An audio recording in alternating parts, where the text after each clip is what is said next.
आप सबको मसीह यीशु में शालोम।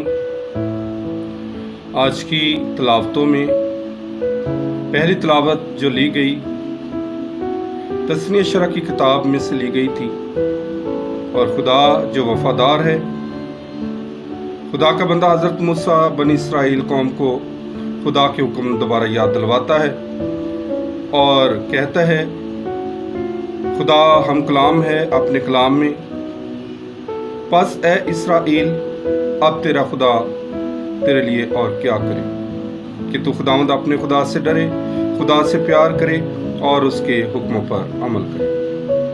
और इसी तरह से आज की अंजील मुकद्दस जो मुकद्दस मत्ती की अंजील 17वें बाब में से ली गई थी, आज उस अंजील मुकद्दस में मुकद्दस पतरस और खुदावंद यीशु मसीह आपस में बातचीत करते हैं, और खुदावंद यीशु मसीह भी आज हमें बताते हैं कि हमने अपने मज़हब के और हमने अपनी हुकूमत के ताबे रहना है। और खुदावंद यीशु मसीह आज मजहबी जमात का जजिया देते हैं, और खुदावंद यीशु मसीह हमें ये तालीम देते हैं कि जो कैसर का है कैसर को दो, और जो खुदा का है वो खुदा को दो। जैसा कि आज हम अपने वतन अजीज़ की जश्न आज़ादी मना रहे हैं, आज हम अपने मुल्क के लिए दुआएं करेंगे कि प्यारा खुदा हमारे मुल्क को आला मुकाम तरक्की अता करे और हमारा मुल्क हमेशा आबाद रहे। पाकिस्तान जिंदाबाद।